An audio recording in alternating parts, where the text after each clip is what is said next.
Hello, hello, lovely to see you. Well, not see you guys. Hello and welcome to our virtual quiz. And this is to celebrate the International Day of Girls in Science. My name is Kirsty Hickling. I am Head of Science here at Lincoln UTC, and I'm going to be your host for this event.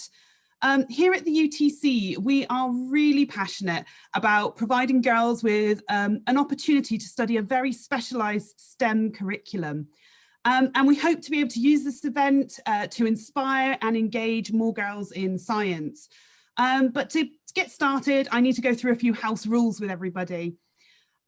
So just so you know, all of the attendees, you are all on mute at the moment, but there's plenty of opportunity for audience interaction throughout this.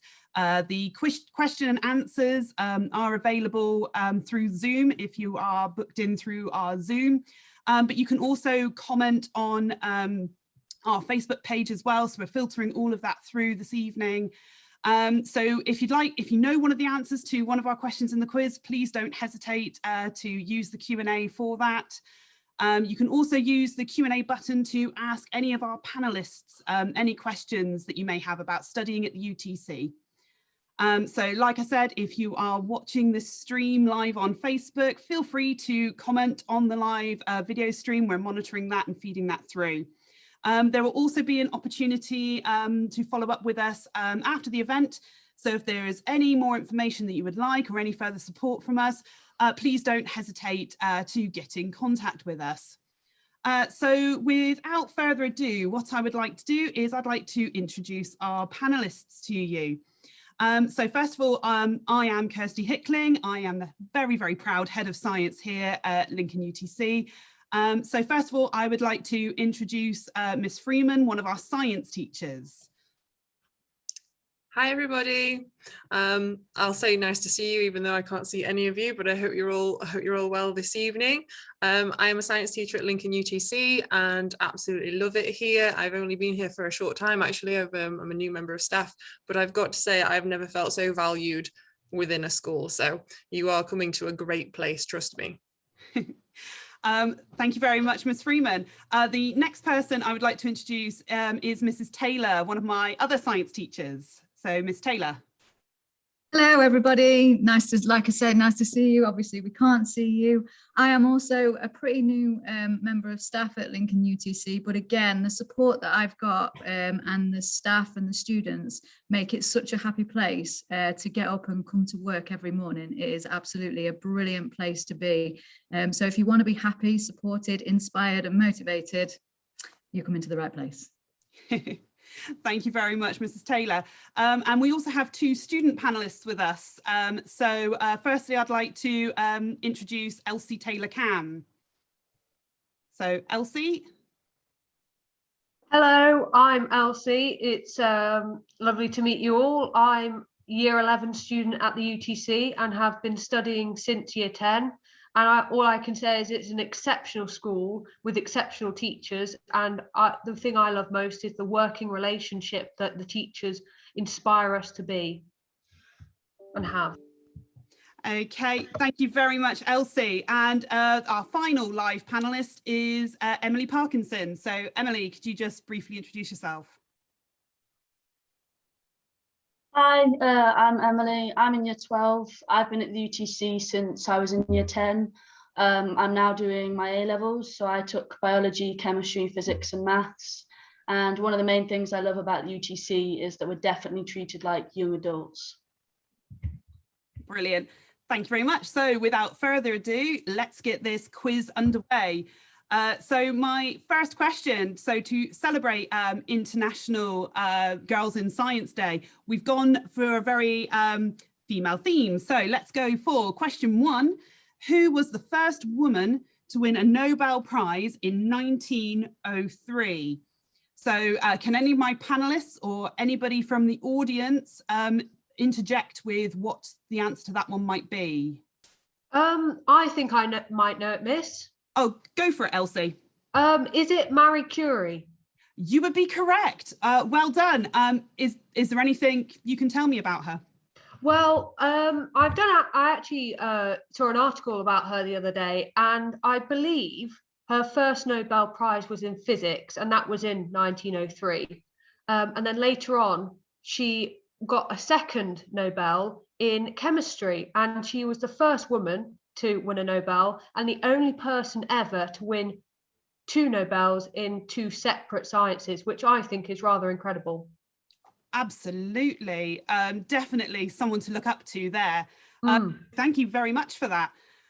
So let's move on to our second question of the evening. So I am looking for some nice audience participation from this one. So this one's a 2-part question. So first of all, can anybody hazard a guess as to how many elements are named after people? Because many Nobel Prizes have been given out, but only very, very few people have had elements named after them. So my first part question here is, can you name me any elements that have been named after people?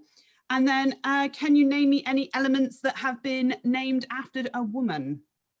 So I'll throw this out to the audience. Oh, we've had a quick one through here. Someone's been very quick here. We have got here a borium. That's a really good one. So borium's come through from my question and answers that I can see here. Can any panelists at all come up with any? So I'm going to pick on Emily, because Emily's one of my chemists, so she should be able to tell me one. I'm thinking, is it Put you on the spot. yeah. Rutherfordum. Nice, that's a really good one. Rutherfordium, very, very good. Nice one there. Oh, I've had another one come in from the Q&A here. We've got Mendelevium, so the father of the periodic table, Dmitry Mendeleev. So fantastic, well done, the audience there. That's 2 for the audience, well done. So going around then, Miss Freeman, can you name? I'm going to go with one that's vaguely obvious, because I'm going to go for Nobelium after Mr. Alfred Nobel. Yes. I feel like I picked an easy one there. Won a Nobel Prize. But yes, fantastic. Oh, interesting one here from the audience, and I'm sure Elsie's going to tell me something about this one. Someone in the audience here has mentioned curium. Elsie, what could you tell me about that element curium? Well, when I was researching, it actually came up, and many people have a misconception that curium is named solely after Marie Curie, which would in fact be the answer to the question, but in this one it was solely, whereas actually curium is named after Marie and her husband Pierre Curie. Fantastic, brilliant. Yes, so it's not solely named after, so there is one element, only one element out of all of them that is solely named after a woman. So I'm going to really put Miss Taylor on the spot now. So Mrs. Taylor, do you know? I do, and it is, it's after Lisa Meitner, and it's Meitnerium. Very, very nice. Fantastic. So seeing as you knew that one, can you tell me anything about her? Well, she was born, she grew up in Austria, and she actually only went, her formal schooling actually ended at 14, which is obviously when pupils at the UTC start their schooling, which is phenomenal. Her brothers actually went, obviously they got longer schooling, but her formal schooling ended when she was 14. Yeah, which is crazy. Fantastic. So I think that's incredible. Did she actually move on to do her work in physics? So, well, she had to work incredibly hard. She actually majored in physics in a university in Vienna, but she had to study a lot first. And it was her dad and her mum who supported her along the way. So it wasn't a given that she was actually going to be able to do this, but because of her love for science and her love for physics, she actually just she was a little Trojan and just carried on. And like I say, she majored in physics in a university in Vienna, which is a fantastic achievement. Absolutely. And you know, and it's one of those things, and I bet if she was given the opportunity, she would have come to a school like this if they existed back then. because Absolutely. I think we really do pride ourselves here at the UTC that especially science is for everyone. So no matter what your background is, no matter anything, everybody gets the opportunity here to study triple science. And the best thing about triple science is you don't ever have to stop your learning. Because so many times when you do combined science, you get just to those nice chunky bits of science where you can really sink your teeth into. And in combined science, you have to kind of stop at that point. While here with triple, we get to do all sorts of extra things. So for example, there's a cosmology section of physics, which you'd never get the chance or opportunity to do if you were sitting combined science. So that's one thing that we really do pride ourselves on here at the UTC, that science is for everyone. So I'm just going to throw a random question over to Elsie here. You're in year 11 at the moment. Like Lisa Metner, she had to finish her education at 14. What was it like changing schools and joining us at the beginning of year 10? I mean, that must have been scary and daunting. Well, it was scary, the thought of it, but actually because everyone is starting in year 10, you're all new. So it's like going to your first day of primary school, your first day of secondary school. And I think the teachers were just phenomenal at getting us all to bond. We had really good activities to do. And I think it just felt so fluid. There was no, it's a lot scary to think about than it is to actually do it here. And it was just really good. And it was really easy, a lot easier than I would have thought it would have been. Fantastic. Emily, would you agree with that? Yeah, completely. Because I mean, I didn't know anyone when I started, and then I just became friends with everyone, and then you get to know the teachers more, and it's just great. Especially for you, because you're in year 12, so we get sort of another influx of students that join us just for post-16. Would you say the same's true there? Yeah, because I mean, a lot of my friends have moved on to colleges, apprenticeships and everything like that. And then I've got loads of new friends that have started, and I didn't know anyone new that started, and I've made so many friends. And it's just like, because everyone else is new, you sort of help them and they help you, and it's, yeah. Yeah, it is. It's such a lovely environment to work in. It really is. It You really guys is. do us proud so often. I've just seen another one here from an audience member. Fantastic there. Einsteinium's just been named as another one of the elements named after scientists. So another great one there. Well done to that person. So let's move on to the next question. Oh, another one. Fermium, very nice. Yes, well done. Sorry, I've just seen that one come in nice and quickly there. And great there, looking for the scientist there, Enrico Fermi. So very nicely done there, well done. So moving on to the next question, question 3. The delayed UK ExoMars rover, because it was due to be roaming the red planet this year, but for obvious reasons, it's been delayed. Its launch is now 2022. So the ExoMars rover has actually been named after a prominent scientist. So I'm going to randomly pick, does anybody in the audience, because we're getting some great audience participation at the moment. So I'm stalling for a minute just so people get the chance to type from the audience there. Does anybody know who this ExoMars rover has been named after? So throwing this out to the panel, I'm going to throw it out to Emily. Well, I think I do know. Is it Rosalind Franklin? Yes, that is correct. So what is she known for? Well, she co-discovered the structure of DNA. Because she was an English chemist and an X-ray crystallographer. And I know that she based her entire life and work all around the molecular structures of DNA, RNA, viruses, coal, graphite, etc. Fantastic. And it's a very, very fitting name there. I'm going to jump about a little bit here, and I'm going to jump to Elsie, because this is sort of robotics, and I do believe you've been involved in a robotics project whilst you've been here at the UTC. Yes, it was actually one of my proudest achievements in year 10. I was handpicked actually out of, we all had the opportunity throughout projects, because we get 5 hours of projects a week, which is just amazing. It's so much fun. You get to learn all these new skills. But for this robotics challenge, just before the pandemic, we went to a regional qualifier, and we qualified for the nationals, and we had to build a robot from scratch. So 4 of us in the team, code it, do all the mechanics behind it. And I would say definitely doing the engineering at school helped with that.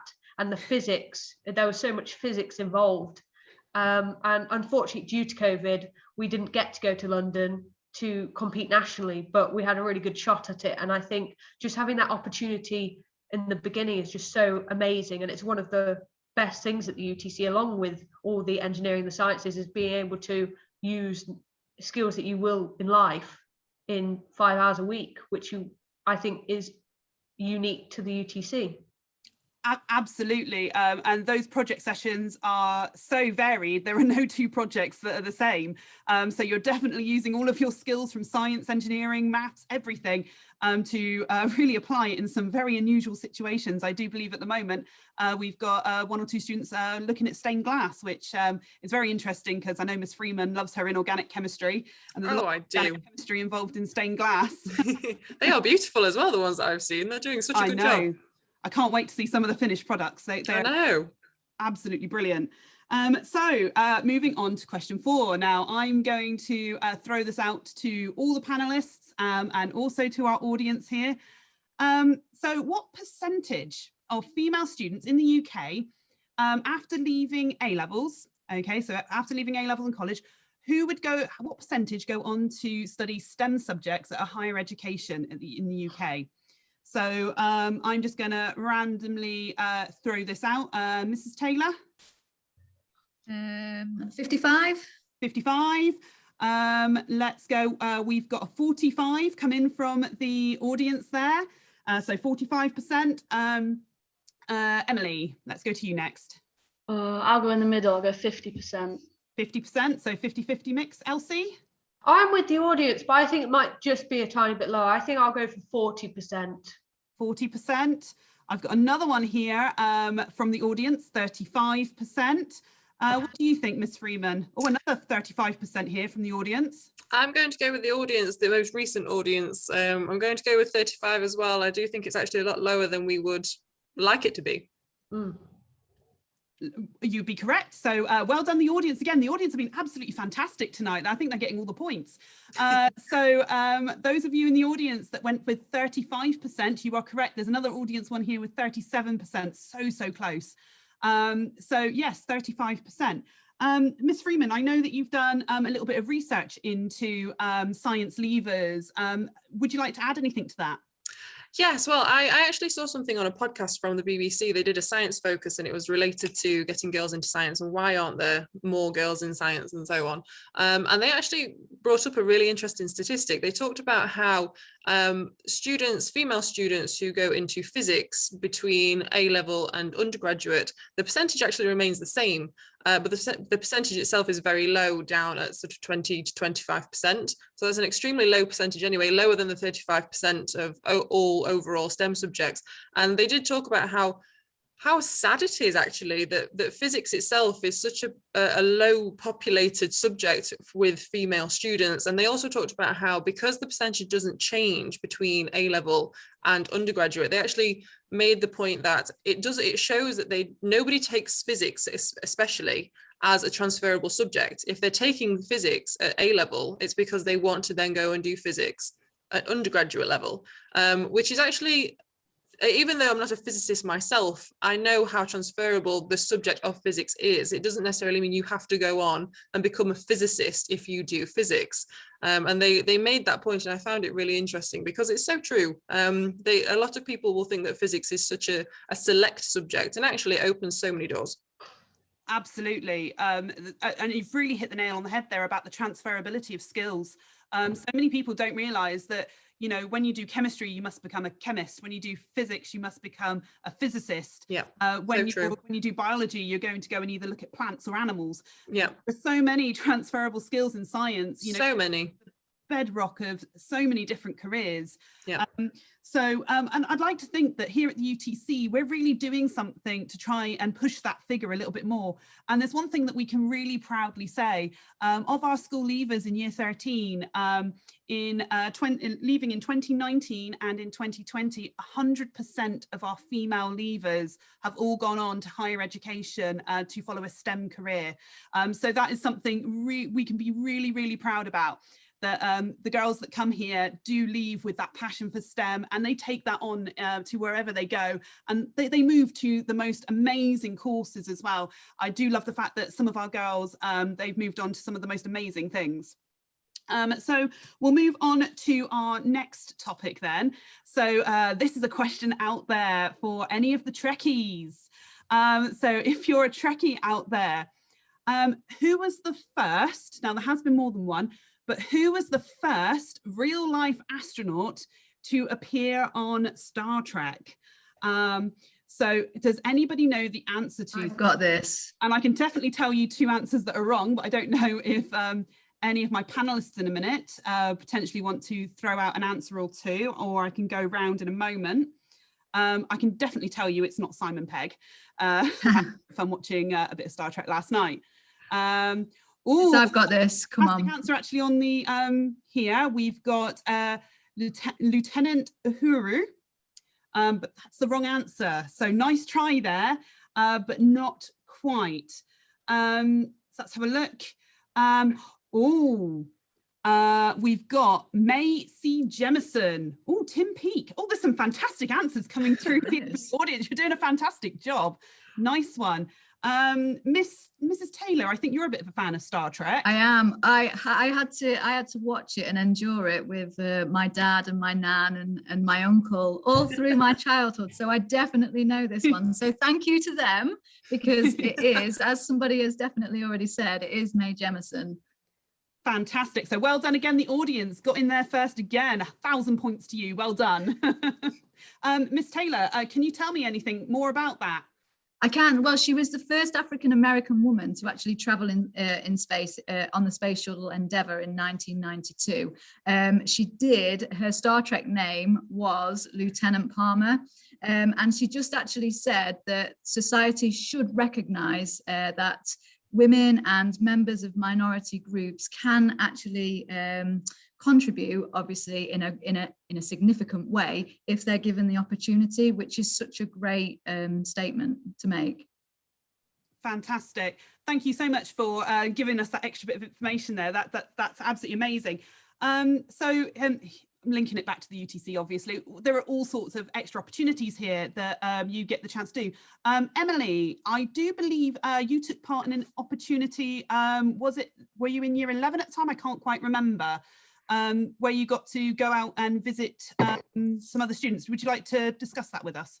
Yeah, I think I was in year 10. It seems quite a while ago, but I got the opportunity to go to Hong Kong, and we went abroad and we studied with some of these students from across there, and we did a project with them where we had to design and build like a mini airship, and then we had to race them, and it was just an incredible opportunity. We went for 2 weeks and it was just incredible.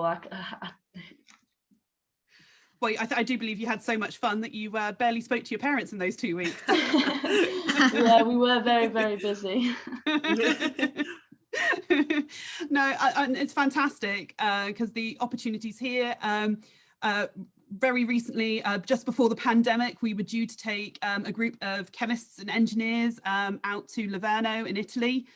We hope that one will still go ahead. We're still keeping our partnerships open with the Galileo Galilei College over there. So we love having our international links and making sure that everybody gets those opportunities as well. So let's move on to the next question. So question 6. What is a jumping gene? Okay, so anybody got any sort of ideas on this? So this is quite a question here. I'm deliberately stalling again just to give, because the audience have been so fantastic, to give us a chance here for the audience to do a bit of typing, because I can see there's the 3 dots of a couple of people typing. So what is a jumping gene? And it's definitely not something you find in a Jack-in-the-Box. That's me out then. A high jumper, I'm not sure. I'm a chemist, so oh, someone's written here something to do with an evolutionary improvement in the audience. I'm going to put, who am I going to pick? Now, do I put a teacher on the spot or a student? Oh, I'm a teacher. Emily, you do A-level biology. Just to give you a moment to think about that one, I've got a brilliant one answer here again from the audience that says a DNA sequence that can change its position within a genome. What do you think, Emily? Well, obviously there's a different name for the jumping gene, which is a transposable element. Yeah. And like one of the audience members have said, it's a DNA sequence that can change its position within a genome. And I know that the woman who discovered it was Barbara McClintock. Very nice. Did she get anything for that? Was she awarded anything for that? Not actually sure. She actually got the Nobel Prize for that one. So she's one of our female Nobel Prize winners. So she did a fantastic job there. So yes, very well described there, Emily. So well done. You've obviously been doing your extra reading for biology. So well done there. So question 7. So we're going down our STEM route here. So more down the physics side for this question. So nice, easy one for the audience. Can you name the tallest building in the UK? But it's specifically, can we name that structural engineer who is behind it? So just holding off. No, it's not Big Ben. I know the tallest building, but I have not a clue who the structural engineer is. No. Else. Oh, we've got another. Yes. Sorry, audience. Audience got there first, just before you there, Elsie. Sorry. Yep. 2 people in the audience have got this right now. The Shard is correct. Again, a mole's worth of points to the audience. Well done. Took the words out of my mouth. They did. Great minds think alike, Elsie. So yes, absolutely. The Shard. Have you been to see it, Elsie? Yes, I have.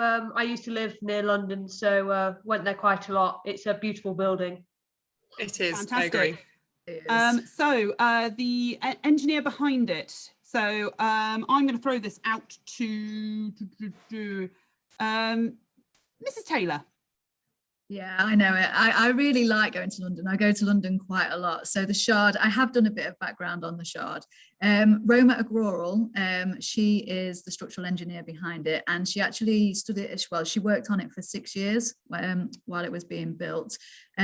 She absolutely loved playing with Lego when she was young. So I think that's, I mean, who wouldn't? I know. Lego's amazing. I mean, just talk to Mr. Fielding. He loves Lego. Until you stand on it. So I mean, yeah. Sorry, I'm just going to interject there. Sorry, miss. So No, what do you fine. think about being able to give these toys to people at a young age? Well, I think it inspires them, doesn't it? I mean, if Roma hadn't have had Lego, would we have had the Shard? Good question. Is that her Lego probably wasn't pink? Yeah, I know, and it really doesn't matter, does it? It's about giving everybody the opportunity. So yeah, I implore parents to give their kids Lego. Yeah, definitely Lego. I second that. Definitely. Yeah, doesn't matter if it's pink. Doesn't have to be colours. Does Not it? at all. Elsie, Emily, do you agree with that? Yeah, I played with Lego as a child. I still do. I love playing with it now. Nothing wrong with it. Exactly.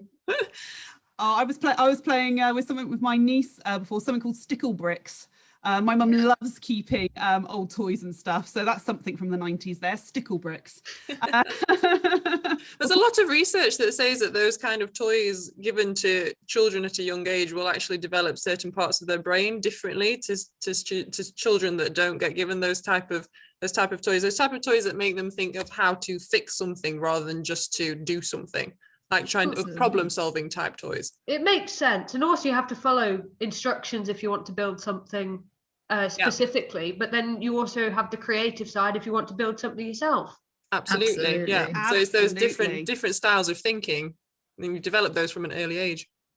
Yeah, and actually lots of medical school applicants, one of the things that lots of people don't have is something called tactile skills, which is the actual ability to put things together and pull them apart, because you're all so used to swiping. So that dexterity gets lost, doesn't it? Yeah, we're losing that skill. So I have a couple of my male friends that have gone through med school, and they actually took up crochet and knitting to improve their tactile skills. Yes. So that's something fun to add in there. So let's move on to question 8. Audience, remember that the question and answer section there, if you want to ask any of our panelists a question as well, we're quite often chatting off topic. This frequently happens when we all get together. And if you do think of a question that you'd particularly want to pose to one of our panelists, please don't be afraid to ask it in the question and answer section. So question 8, which member of the Big Bang Theory cast actually has a science degree? We love the Big Bang Theory. What do you think it is? I think some of you are already going, oh yeah, I know this one. I'm literally stalling my panelists because they're chomping at the bit on this one. It's not Priya. I've seen a correct answer come through, but do I let the audience steal your thunder? First of all, can you give me the character name? I've got the actress's name, so that's narrowed the field down for you already from the audience. So can anybody tell me which character? Me, Amy, it's Amy. I love the Big Bang Theory. It is Amy. Can anybody actually give me the name of the actress? Now I'm struggling. I know she has a PhD in neuroscience, but I do not know her name. As correctly posed by the audience here. So I'm sorry, guys, the audience are beating you today. Mayim Bialnik, I can never say her surname properly. I hate not doing her justice, but she is absolutely fantastic. And she is a really, she's absolutely a big person about getting girls into STEM. And in particular, it's really important that you may not necessarily just wake up when you're born and be like, I'm a scientist. Lots of no. change what they want to do. No. Nobody wakes up like that. Well, maybe I did. I always knew I was going to be a scientist. Just ask my parents, my poor parents. They knew I was going to be a scientist. They don't know where I got it from. I am the only scientist in my family. But yeah, absolutely, I knew I was going to be a scientist. But I did not. Cool. I was the other end of the scale. I was sat there with Lego going, what do I do? I was forever pulling things apart and putting them back together. It drove my parents mental, trying to work out how they worked. And always always chemistry right from the beginning. Oh, it is the best one though, miss. One of my hang on. yeah, sorry, it was always going to be chemistry, and I do blame that on my middle school teacher, unfortunately. But I have to keep saying, actually, noticing all these comments that are coming in, and they're absolutely fantastic. They're actually from people that have applied to be with us in September. So hello, nice to meet you. Can't wait for you to start in September. You are joining an amazing crew. So welcome. Back to where we are. Because I've lost track now. Yeah. What was the question? That question. We don't know where. Don't know. So yeah, it's really important. Amy from Big Bang, she didn't always want to be a doctor in neuroscience. She actually came to it later because she originally was a child actor in the TV series Blossom. And that's what she thought she wanted to do. And then she took a break from acting and then found her love of science. So, you know, she does some absolutely fantastic podcasts and is a big advocate of the fact that some people knew right from the beginning that that's what they want to be. But sometimes you have to wait and see how things go. And coming to a school like this at the age of 14, you might suddenly go, yes, do you know what? I absolutely want to be a scientist. I want to be an engineer. I want to, or even you don't even need to know what you want to be. Just be, I'm interested. I'm curious. And that curiosity is such a big thing in learning science. So yeah, moving on then to question number 9. So this is quite an interesting one. So before I'm going to throw this question out to the audience, but I'm going to ask Elsie and Emily a question first, and it's going to be that really awkward question that adults always ask you. So you know what. So anybody in the audience, to give you time to tap away, what careers come to mind when you think of science or STEM? And can you come up with anything unusual as well? So Elsie and Emily, while the audience, I've already got 3, so nice job, audience. I can't wait for you guys to be here in September. So great job, audience.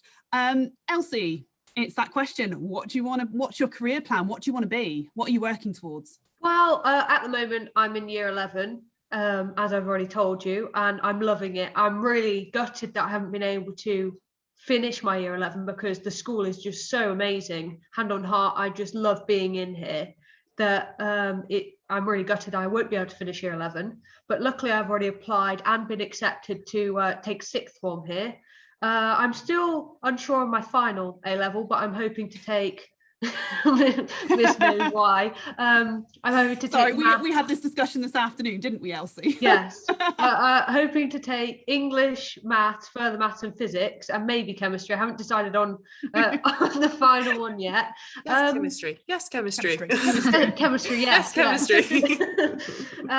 But I've known for quite a while what I wanted to take at A level and hopefully go for a nice degree and definitely 100% go to university. But I think at the moment it's just finding out what I'm 100% passionate about in the sciences. I know I want to take that STEM forward 100%. There's no way I'll go into career without STEM because I'm so passionate about it. And I think that's definitely been drawn out from my experience at the UTC, because I found at my old school, being a scientist, taking triple science, even when we were doing it, they were kind of pushing us down. We were able to do it, but not to the extent we've been able to do it here. And I've just loved that experience. So 100% STEM career, but not 100% sure which STEM career. Oh, fantastic. But you know what, that's one of the point going forward, and you know, even just doing 2 sciences and maths, you can have such a broad range of A levels that it opens almost too many doors for you. Your difficulty do anything, streamlining it down, because I've been talking with many year 13s, because obviously the UCAS deadline passed recently. So I was chatting with some of my year 13s over Christmas and trying to narrow down. I mean, one student was talking to me about wanting to do a chemistry degree, and I did explain. We sat down and we had a long chat about it, and it was chemistry of business, organic chemistry, inorganic chemistry, medicinal chemistry, a chemical engineer. There was just literally so many, but actually from being on the Hong Kong trip, this student has decided to go for one with a placement year abroad. So they want to spend time abroad, which is absolutely fantastic. And I think they got an offer through last week, which is absolutely brilliant. Really chuffed. Their first choice uni as well. Just going through some amazing answers here from again, the audience. You guys are fantastic. We've got some great careers here. We've got marine biologist, some very apt ones, vaccine developer, astrophysicist, epidemiologist. Mrs. Taylor, we haven't heard from Mrs. Taylor for a bit. Let's wait Mrs. Taylor. Mrs. Taylor, can you add any other careers that you can think of that maybe are a bit more outside of the box? Well, outside of my box, I'm going to say McDreamy and Grey's Anatomy, and I'm going to say brain surgeon. Very nice, yeah. A neurologist, a very nice one. Yeah. Elsie, can you give me any more slightly different careers? Well, my dad works for AT&T, and I know that one of their STEM jobs that they have is an ethical hacker. An ethical hacker? Yeah, they pay them to come in and try and hack their firewalls and try and get through to show and to see how strong their firewalls are, which is quite an odd career, but it's very useful, and they get paid a nice amount. Yeah, that's always a bonus. Awesome. Yes. So Miss Freeman, can you name me any, because obviously, you know, we work and we help with a lot of careers advice for students. Can you give me some more sort of outside of the box, something different from the whole dentist, vet, doctor side of things? Well, I mean, I remember when I was at school and outside of the box didn't exist. And that was something that really, really upsets me now. Because when I was at school, it was literally a case of you could be a doctor, you could be a lawyer, you could be an accountant, or you could be a teacher. And so, you know, it was clear which route I chose. But it was very limited. We did not get given half the advice or guidance or even suggestions that you're given now, which I think, I mean, I'm jealous, but it's something that within my role, it's something that I really try and help students with, especially sixth form students, because obviously they're the ones that are choosing their degree to then move forward onto their future career path, whatever that may be. But yes, when I was at school, it was so limited, whereas now, oh my goodness, the amount of opportunities that you have and just the complete variety that you could go into with any of the STEM subjects. It's not even necessarily you have to do, because I remember back in the day where you could do chemistry and biology, but not physics, or you could do physics and maths, but not biology. I remember those days. And I swear I'm not that old. We're showing our age now. So that's my experience of it. But now when you think of the types of careers that you can go into, I mean, I did a little bit of research into it just for interest's sake. And we had, I came up with something that was a music machine learning engineer. Wow. Something I had never even heard of. And that it wasn't actually anything to do with music. It was to do with working with programs such as Spotify and programs like that. So really mainstream applications that people use every single day. And it's a role that you wouldn't even know exists. But is working in an area that is so often used. When I looked into this a little bit more as well, it was interesting to hear the opinions of women that are currently within the STEM field, because it's very heavily commented on. Why is it that women aren't in? Why aren't women in science? But then also, why is it that certain careers are so overlooked and not discussed at school and not discussed with students?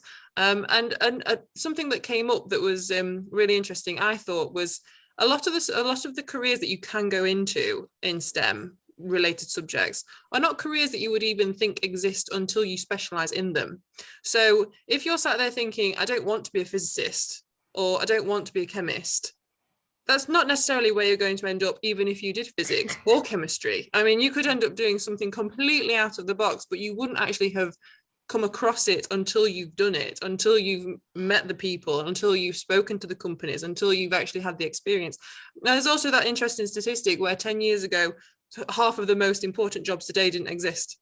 There's always that idea of in another 10 years, another 20 years, there's going to be all of these different job roles that just don't exist now. So it's not really a case of narrow yourself down to a point of, okay, well, I'm going to do physics because I'm going to be a physicist.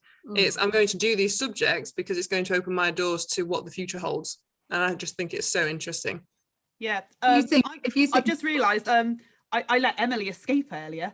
I never got around to asking you, because we started chatting away. I never got around to asking you what your career plan was.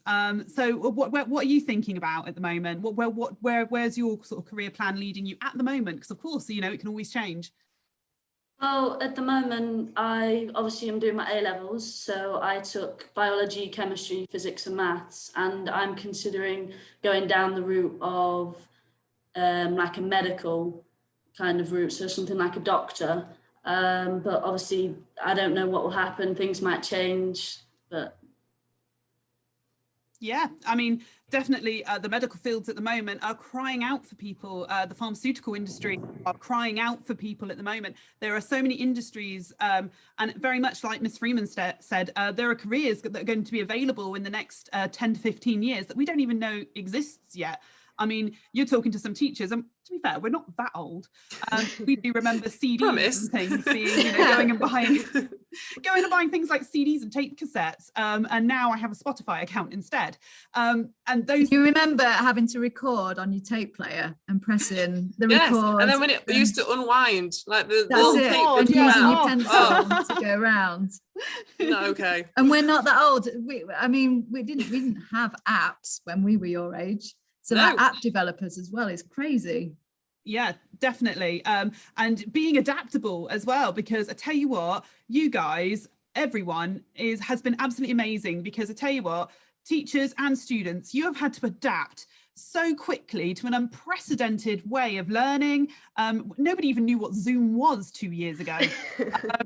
So, you know, adapting to Google Classroom, having to do stuff online, teach online, it's been unprecedented. And I tell you what, you guys, and I'm talking to everybody listening to us live, our students, everybody, you have been so amazing adapting to technology that you didn't even know that you needed to use a year ago. So I've got to say, you are all absolutely amazing, fantastic people. And that goes to the staff, the students, our future students, everybody. You are all amazing because you've really had to adapt to that. And I'm really, really proud of you all.